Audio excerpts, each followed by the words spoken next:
Okay, whatever it is, it's about being very intentional with that open cash flow that comes to you, and you decide to fund the life that you want to create.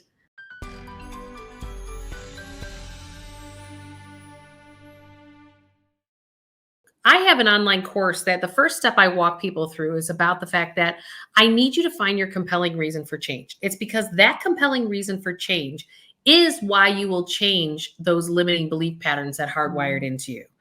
And so, for example, like, what do you want more than instant gratification? And people will always say, I'll say, where do you want to be 3 to 5 years from now? And they'll say, financially. And I go, I don't care whether it's financially or not. They never talk about the money first, ever. It's always about, this is what I want for my family. This is what I want for my career.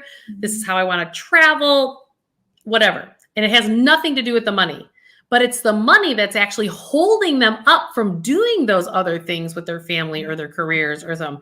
So we have to understand that debt has a lot to do with this, because we've created lifestyles based on debt. So you are selling your future by going into debt for a car, student loans, houses.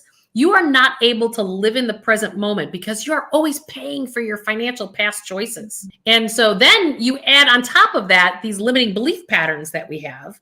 And it's like, how do you get out of these cyclical cycles? And the only thing that I've found after 25 plus years of doing this is that you have to find something that you want more than that. Yeah. Whether it's, building a new dream, it's like, what do you dream of? And I don't care what age or wherever you're at, it's about dreaming the new dream. And that's your compelling reason to change, because you want that more than the instant gratification of whatever that spending is going to do for you. And creating a system that actually doesn't hijack your nervous system, because when you hijack your nervous system, so one of the things, for an example, when I run people through my courses or my clients one-on-one, what I do is I say, okay, I want you to take that pay raise. Don't worry about the money you have coming in today. This is just the new money that you get. So with that new money you get, say it's a pay raise and you get $300 more per month. I always tell people, like, okay, take half of it and allocate it to your past, present, and your future. They're like, what? I go, increase your payments by 50. The other half you go live on. I'm only talking half. This is only the new money that you get. Bonuses, tax returns, raises, inheritances, paying off a debt. Like, for example, if you pay off your car, you're making that car payment, it's $500 a month. You're going to buy another car. So if you want to interrupt your patterning, open up an online savings account where you can name your financial intention and call it your new car fund. And under no circumstances, spend that money, but have that $500 a month now from playing defense and paying a bank. Now I want you to go play offense and save it yourself. And I'll tell you, you will get challenged to spend that money. It's going to be like itchy, scratchy inside of you. And really you just have to sit through that uncomfortable feelings of having money in abundance, because that's the only way to the other side, is to feel those feelings. And that's the only thing that gets you past the other side. Yeah. How hard is that for people to change? Because it seems like for some people, that's very challenging to go from spending everything they have to actually having a different way of allocating and investing in assets instead of liabilities, right? I mean, there are people that are spending, like people say, I don't have money for therapy, but all their money goes to expensive haircuts or expensive purses or expensive clothes. It's like, it's about what you prioritize. It's about what you value. It's what you choose.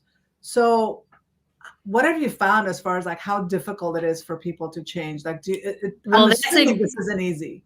Yeah. So that's why exactly I don't tell them. So most financial planners will say, so for you to retire, I need you to give me $1,000 a month or you're not retiring. And people are like, go jump in the lake. Like, no one's going to do that.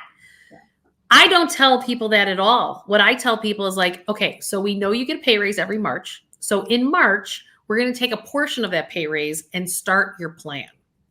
Because going after what they don't have yet, that then is more digestible to people. You're not triggering their not enough button or worthy button by saying, we're just going to wait for the tax returns. We're going to wait for the bonuses. We're going to wait for your pay raise. And when we do it that way, then people are way more open and way more willing to start the next step. And it could even be that you reduced some expenses. Like I said, like you don't have a car payment anymore, or maybe you decide to change your cable bill and you're saving $30 a month. Okay, whatever it is, it's about being very intentional with that open cash flow that comes to you. And you decide to fund the life that you want to create versus the life that you already have. Because most people desire to be a little bit different because they feel like they've made a lot of financial mistakes. And so it's like, don't beat yourself up over it. Let's just be proactive and do something about it. And people don't have a problem with that when they're building it towards something that they really actually desire.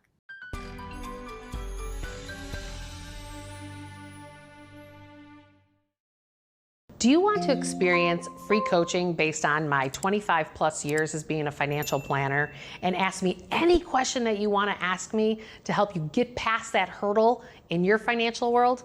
I run these free workshops every other month to start to open you up, to start to help you get to this next place. The information for my free workshop, click the link below and register, and I'll see you on the next workshop.